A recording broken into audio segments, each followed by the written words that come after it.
What's up for November? Venus and Jupiter on opposite sides of the sky, the Leonid meteors return, and the celestial sea surrounding Saturn. This November, Jupiter is up in the sky all night and sets just before sunrise, while Venus rises in the early morning hours.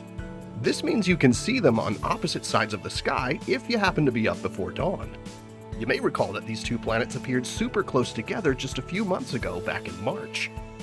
On the morning of November 9th, find the crescent moon hanging just beneath Venus in the early morning sky before sunrise. Then on the 17th, look for a beautiful crescent moon sitting low in the southwest all by itself in the twilight following sunset. Thanks to the moon illusion, which causes the rising or setting moon to look larger, a crescent moon low near the horizon often appears extra captivating. Then after sunset on November 20th, look toward the south to see the first quarter moon just below ringed planet Saturn. The pair are joined by bright stars Fomalhaut and Altair. And then on the 24th, look for the nearly full moon close to giant Jupiter in the east after sunset. Some binoculars will be able to capture both of them in the same field of view. Finally, in the last few days of November, you'll notice Venus is rising in the morning with a bright star very close by. That star is Spica, which is actually two massive stars that orbit around each other every 4 days. The annual Leonid meteor shower returns this month. The shower peaks overnight on November 17th, with the most meteors visible between midnight and dawn on the 18th. The Leonid meteors are dust particles that originate from comet Tempel-Tuttle, which was discovered in 1865 and orbits the Sun every 33 years. Leonids tend to be bright, with many producing long trains that persist for a few seconds after the initial flash of light. To view the Leonids, find a safe, dark spot away from bright lights, lie down, and look straight up. The meteors can appear anywhere in the sky. This year, the moon is near its first quarter phase on the peak night. It sets just a couple of hours after nightfall, so it won't interfere with viewing the Leonids.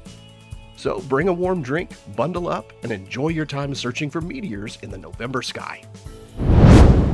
Looking toward the south, a couple of hours after dark in November, you'll find the planet Saturn about halfway up the sky. This region of the sky is full of water-related constellations. For that reason, it's sometimes referred to as the sea or the water. Saturn currently sits within Aquarius, the water bearer, imagined as a human figure pouring water from a jug. Nearby are Pisces, the fishes, and Capricornus, the strange, mythical sea goat. Just beneath Aquarius is the southern fish, and just above him is the dolphin.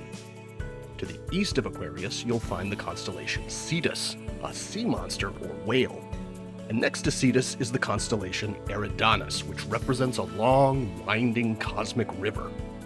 Now, these star patterns are not particularly bright or easy to pick out, but it is interesting to note that this whole area of the night sky is populated by mythical figures related to water.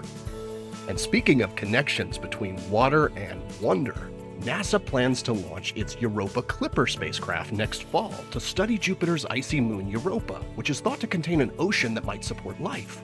And you can send your name to Europa etched on the spacecraft. Visit the link on screen to sign the message in a bottle that will be sent across the cosmic sea from Earth to Europa, from one ocean world to another. Here are the phases of the moon for November.